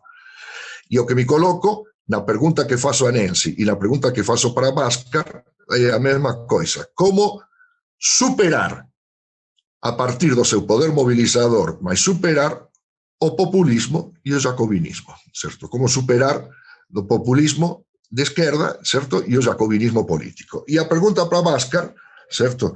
A partir do seu poder mobilizador. A pergunta para Bhaskar, certo? É a seguinte: eu li com extremo interesse todo o relato que ele faz da movimentação que se deu em torno da candidatura de Bernie Sanders nos Estados Unidos, certo? Colocou um alcance que não tinha tido ao longo do último século a ideia do socialismo para a sociedade norte-americana. Eu gostei muito de toda a parte em que ele se refere ao passado, em que o Partido Socialista chegou a ter 6% dos votos nacionais e chegou a ter 12% dos votos na cidade de Chicago. E como essa tradição foi perdida para um socialismo totalmente integrado e que não ultrapassa uma condição absolutamente marginal. Mas nós tivemos uma situação no mundo que foi extraordinária com a candidatura de Bernie Sanders. No meio de uma onda de extrema-direita, Bernie Sanders concorre nas primárias do Partido Democrata e era considerado um sério candidato, e caso tivesse vencido essas primárias e posteriormente derrotado Trump nas eleições gerais, nós teríamos um paradoxo enorme. As duas grandes potências do mundo estariam governadas, num caso por um socialista e no outro caso, o caso da China, por um comunista. Então, de que extrema-direita estamos falando se as duas grandes potências iriam ser governadas por pessoas que se reivindicam comunista e socialista, ou seja, de esquerda? Agora, logicamente que se trata de um movimento cheio de contradições. A ideia desse programa transitório, no meu entendimento, é muito simples. Eu quero concluir com isto para explicar bem a minha pergunta. Eu expliquei que a novidade do Manifesto Comunista consistia em que não tentava explicar o comunismo, porque o comunismo já existia, senão em, a partir da análise dos fatos e dos processos, porque o comunismo era necessário, era a transição necessária entre a situação, o ponto de chegada de uma transição necessária entre a situação do capitalismo, certo? Suas contradições, e o futuro da humanidade, certo? E o programa de transição tem uma ideia, força fantástica, que é exatamente a mesma do Manifesto Comunista. Partir não de um ideal, mas das condições reais para traçar uma ponte em direção do futuro, certo? Nessas condições, esse é o pressuposto da minha pergunta. E minha pergunta é o seguinte: depois de todo o movimento, que se frustrou com a candidatura de Bernie Sanders, mas de modo temporário, como se articula nos Estados Unidos a questão que é decisiva, eu diria, não para o futuro dos Estados Unidos, mas para o futuro de toda a humanidade? Entre essa movimentação socialista, que é o movimento em torno de Bernie Sanders, certo, evidenciou, e a possibilidade de se constituir nos Estados Unidos uma força política que seja explicitamente de classe, ou seja, que reivindique o socialismo, certo, e se reivindique organicamente da classe dos trabalhadores assalariados. Essa é a minha pergunta, certo? E são as duas perguntas. Essentially, what I would say is that the U.S. is a country with a almost entirely defeated left. It was a country with a left so defeated that we thought that the subject was dead. And then we found out with the Sanders campaign and with the upsurges that have occurred since Occupied in the United States that we weren't dead, but we were in fact in a coma or on life support.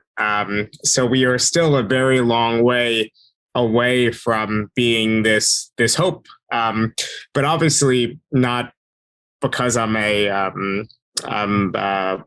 nationalist, a national chauvinist in any way, but just because of the simple fact that the U.S. is where capital is most developed. It's also where our struggle against capital will be the most important for the destiny of humanity, and the U.S. and China. With Brazil and India not too far behind, I guess. But fundamentally, our tasks are simple, even in the wake of the defeat of the Sanders campaign. And it is this process of class formation, the process of creating a collective identity as workers broadly conceived among a mass of people who might be discontented, but very much feel that they are individual discontented people we want to turn into a collective subject. And electoral campaigns have been the primary way in which we've made that breakthrough. So there was a Sanders campaign at the presidential level, but there were also tremendous breakthroughs that are still going on at the local level. And there were also strike activities like the teachers union strike.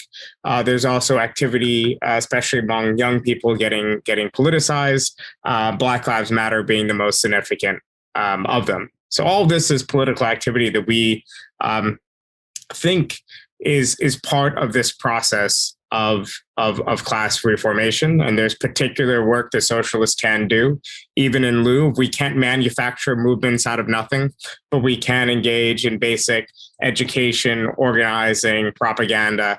And at the very least, with the Democratic Socialists of America, we're still small, but we have 100,000 people that can constitute the base for that organizing, that education, and that propaganda. Whereas before, we had nothing. We only had maybe a few thousand people combined in all the organizations of the American left up until 2015, probably 10,000 combined. Today, I would put that number as well over 100,000 active dues-paying members of mostly the Democratic Socialists of America. So, yeah, I think fundamentally this is the starting point for our struggles. And to the extent we can look for precedent, we're looking all the way back to the 19th century, not for theoretical nostalgia, but because we are starting in a context where the class exists, but in which there's almost no level of formal class organizing. But I should say that the context in which we're operating in is one in which civil society is extremely hollowed out, in which we have very weak unions, very weak levels of church attendance. I'm an atheist. I don't care about church attendance from the standpoint of worshiping God, but I do care about it from the standpoint of having a sense of of community and belonging and kind of the activity. I think it's a symptom of something much wider. So in this void, we're going to have to try to rebuild something. And we've gone a long way in the last 5 years. And obviously, if the next 5 years we can make similar progress, then we'll be in great shape. But if the Sanders campaign and if the protests of the past year were the peak of things and things just go into decline under Biden, then we'll see. But I tend to believe that the contradictions that have fueled the last 5 years of organizing are only getting more intense, and there will be further leaps in organization and also consciousness. But I'll defer to Nancy and let her get the last word. Thanks, Bhaskar, and thanks, Osvaldo, for your questions. So yeah, let me just say very briefly about the critique of feminism that you mentioned. Look, feminism has a long history within capitalism, and its most recognized strands have always been bourgeois, have been the wives of property-owning men and so on, including in some cases even the wives of slave owners who insisted that they should be able to buy and sell slaves while their husbands were away fighting for the Confederacy. So for feminism has a very mixed history. It's also been entangled with imperialism, with trying to liberate brown women on the other side of the world from brown men who mistreat them. But there have also always been other currents of feminism. And I just mentioned International Women's Day as originating from the socialist feminist wing of the labor movement. What's happened, and this is related to what Bhaskar was saying about the weakness of the left. Feminism is deeply affected in any period by the larger political context, including the strength or weakness of a socialist left.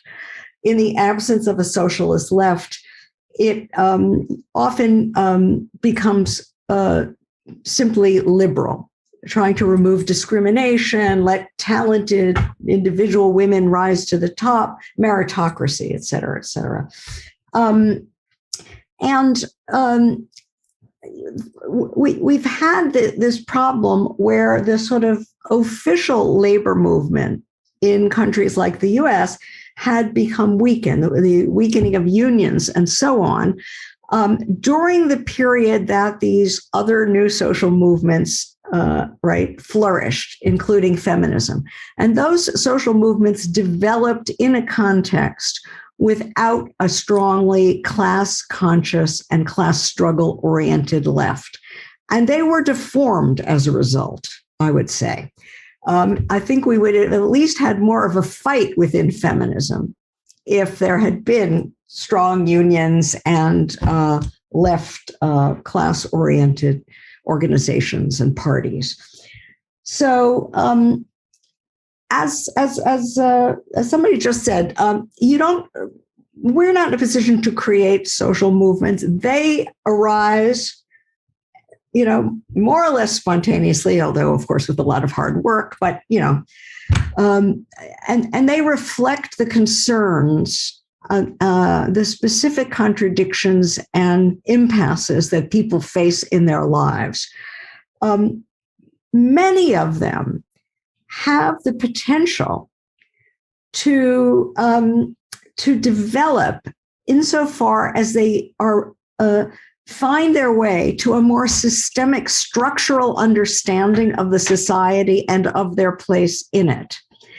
And if they don't find that, they can get all caught up in a real identitarian and quasi-authoritarian and cancel culture and, focusing on little microaggressions and all of that for the lack of a big picture. So I think one thing that Bhaskar is doing that I admire so much and that I, in my own much smaller scale way, try to do is is try to create larger maps on which social actors can locate themselves, through which they can see connections that might not be obvious in their immediate experience, and through which they can think differently about, who their enemies are, who their allies are, how to coordinate, how to make connections. So that's how I see that question. One quick point about Leclau and Mouffe. Leclau was a dear friend, and Chantal still is. I'm not a populist in their sense at all. For one thing, I love their theory of hegemony, but it's only a theory of hegemony. It's not a theory of society, and they mistook it for a theory of society. I am a critical social theorist. I believe in social structure, in institutional framework, and all of that. Where I agree with them is that structure doesn't secrete political identity, class consciousness, et cetera, et cetera. But there's something that is too dissolves structure too easily, and you couldn't. I mean, I've been talking about the need for a more precise sociology, and by that I mean the social structure. And I also don't think that that the category of the people is a useful category, which is what Leclau essentially was thinking about. The 99% and the 1% is at the very least selecting out. The 1% is a shorthand for Wall Street. It's at least selecting out some sociological group. It doesn't have an adequate understanding of what that group does, how their actions cause the big hot mess that we're all in. It doesn't have an adequate understanding of what you would need to do to actually take away the power of the 1%. It's not about putting some junk bond traders in jail or raising taxes on them or whatever. So that's why I said before that I'm not really a populist. And I sort of realized that I should have said in relation earlier to Daniela that there actually is some sociological precision in this book. It has that that title and occasionally does use that rhetoric, but there's a lot of talk about the capitalist class in this book, not the 1%, and an attempt to give some sort of picture of what they do and what gives them their power and so on and so forth. So the only other thing I guess I want to say, last very quick point. I mean, I agree very much with Bhaskar about the need for organizations with a left perspective. And my worry has to do with something you said earlier, which is about time. If we had 5 more years to get to 100,000 and then another 5 years to 1 million and so on and so forth. But the climate clock is ticking.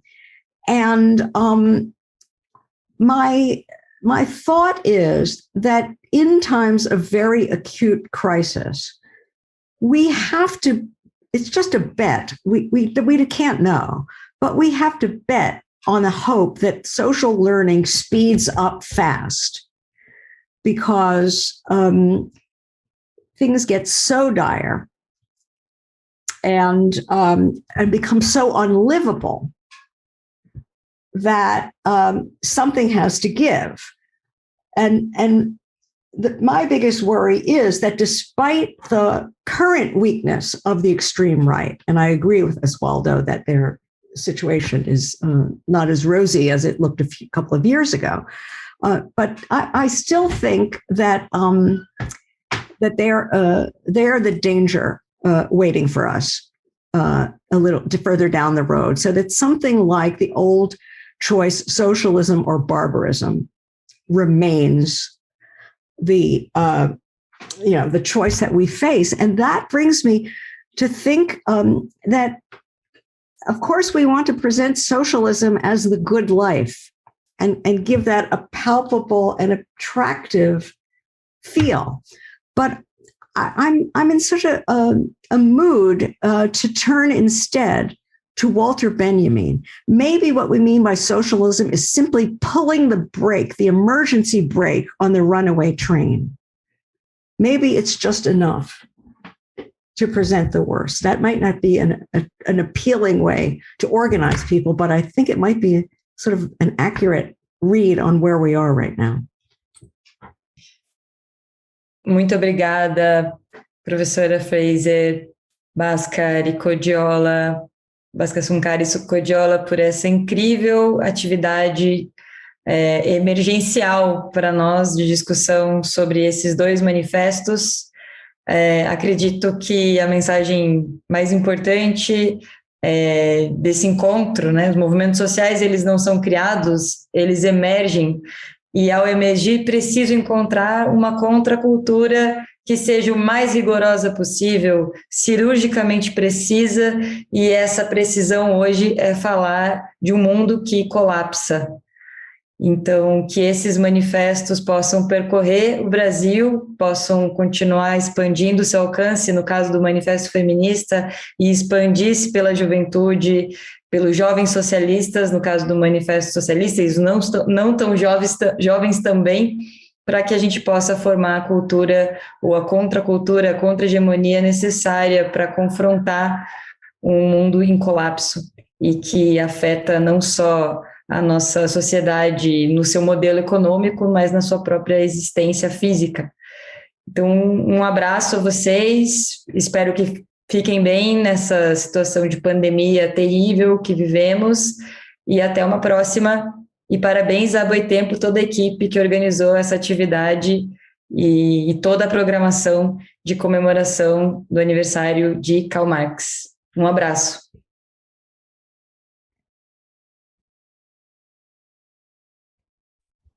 Thank you, everybody. It was great to talk to you two guys, to all three of you. And thank you for having us. And yeah, it was nice seeing everyone. It's been a while. Yeah. Obrigado. Gracias. Obrigado. Gracias. Thank you. Merci. Nice meeting you all. Nice seeing you, Bhaskar. It's been a while. Yes.